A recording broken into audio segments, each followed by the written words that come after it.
북한이 서울을 정조준하는 신형 자주포를 공개했습니다. 그것도 연내에 전방 배치하겠다고요. 사거리 60km, 군사분계선에서 서울까지의 거리가 딱 그 정도거든요. 자, 일단 이 무기가 뭔지부터 짚고 가야 해요. 북한이 공개한 건 155mm 신형 자행 편곡사퍼, 쉽게 말해 자주포입니다. 자주포가 뭐냐고요? 탱크처럼 스스로 달리면서 포를 쏘는 무기예요. 고정된 포대랑 다르게 위치를 바꿔가면 쏠 수 있어서 현대전에서 굉장히 중요한 무기체계거든요. 북한이 이걸 북한판 K9이라고 부르는데 여기서 K9이 바로 한국군의 주력 자주포예요. 근데 왜 하필 K9이랑 비교하냐고요?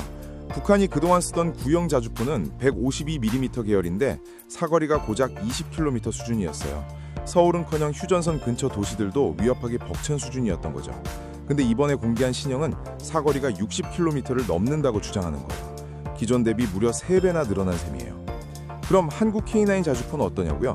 한국 K9 자주포의 사거리가 약 40km예요. 사거리 연장탄을 써도 60km엔 못 미치는 걸로 알려져 있고요. 즉, 북한이 주장하는 대로라면 신형 자주포의 사거리가 한국 K9보다 더 길다는 얘기가 되는 거예요.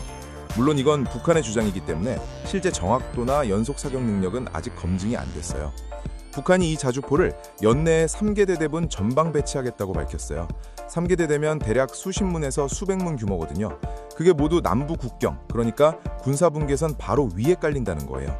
60km 사거리에 군사분계선에서 발사하면 진지이동 없이도 서울 도심이 사정권 안에 들어오게 되는 거죠. 근데 이상한 점, 북한이 갑자기 왜 이 무기의 사거리를 공개적으로 밝혔을까요? 원래 군사기밀을 이렇게 대놓고 공개하는 게 일반적이지 않거든요. 전문가들은 이게 과시용이라고 봐요. 재래식 전력의 현대화를 대외적으로 선전하면서 동시에 남측에 심리적 압박을 가하려는 의도라는 거예요. 무기의 성능보다 우리 이런 거 있어 라는 메시지 자체가 목적이라는 분석이에요. 그리고 이건 자주포 하나로 끝나는 이야기가 아니에요. 지난 3월에는 신형 전차 천마 20의 훈련 장면도 공개됐거든요. 이게 남한의 K2 전차를 겨냥해 만든 거로 보이는데 능동방어 체계라는 걸 갖추고 있어요. 능동방어 체계가 뭐냐면 쉽게 말해 적의 미사일이 날아오면 자동으로 감지해서 요격하거나 드론을 무력화하는 시스템이에요. 탱크가 스스로 미사일을 막아낸다는 거죠. 더 흥미로운 건 천마 20 훈련 방식이에요. 북한이 드론으로 적 진지를 먼저 타격한 다음 전차가 전진하는 방식을 시연했거든요. 이게 어디서 많이 본 장면이지 않나요? 맞아요. 우크라이나 전쟁에서 나온 전술이에요. 북한이 러시아 파병을 통해 얻은 실전 경험을 자국 훈련에 그대로 접목하고 있다는 증거인 거예요. 교과서 전쟁이 아니라 살아있는 현대전을 학습하고 있는 거죠. 그러면 북한이 갑자기 이렇게 재래식 전력을 현대화하는 걸 왜 그럴까요? 핵이 있으면 됐지 왜 굳이 자주포까지 전차까지 만드는 거냐고요? 여기서 핵심적인 시각 전환이 필요해요. 핵무기는 최후의 카드예요. 실제로 쓰면 자기도 끝나니까 억지력이지 일상적인 군사압박 도구가 아니거든요. 반면 재래식 무기는 NL 침범이나 국지전 같은 회색지대 도발에서 실제로 써먹을 수 있는 도구예요.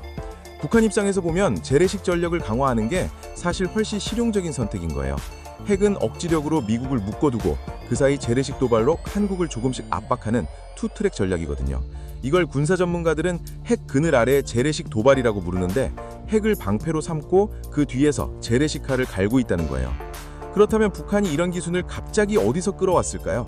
10년 전만 해도 북한 자주포가 구형 소련제 수준이었는데 이게 갑자기 K9에 비견될 수 있을 만큼 올라왔다는 게 의심스럽지 않나요? 여기에 러시아가 등장해요. 북한과 러시아는 2027년부터 2031년까지 적용될 군사협력 계획을 올해 안에 체결할 예정이거든요. 이 협력의 구조가 굉장히 노골적이에요. 북한이 러시아에 병력과 탄약을 공급하고 러시아가 그 대가로 첨단 기술을 이전해주는 방식이거든요. 쉽게 말해 북한 병사들이 러시아 대신 우크라이나에서 싸우고 그 대가로 핵잠수함 기술이나 ECBM 재진입 기술 같은 것들을 받아오는 거예요. 이게 단순한 외교 협력이 아니라 기술 거래라는 거죠. 자, 그럼 이 기술 거래가 실제로 효과가 있냐는 게 핵심인데 여기서 이란 사례를 봐야 해요. 미국과 이스라엘이 이란을 공격했는데 예상과 달리 이란이 꽤 오래 버텼거든요. 전문가들을 그 배경으로 꼽은 게 바로 북한발 비대칭 전력이라는 거예요. 북한이 수십 년에 걸쳐 이란의 미사일 기술, 드론 조달망, 그리고 지하터널 요새화 기술을 전수해왔다는 거거든요. 더 충격적인 건 이란 현지에 지금도 북한 기술자들이 상주하고 있다는 점이에요. 미사일 기술 고문단, 갱도건설 대표단 이런 인력들이 이란 내부에 남아있다는 거예요. 북한 기술이 이미 실전에서 미군을 상대로 검증됐다는 뜻이거든요.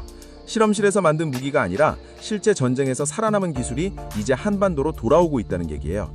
이 와중에 북한은 개정안 헌법에 핵무력에 대한 지휘권은 국무위원회 지휘장에게 있다고 명시하면서 동시에 내획 국가핵무력지휘기구에 핵무력 사용 권한을 위임할 수 있다는 조항을 추가했어요.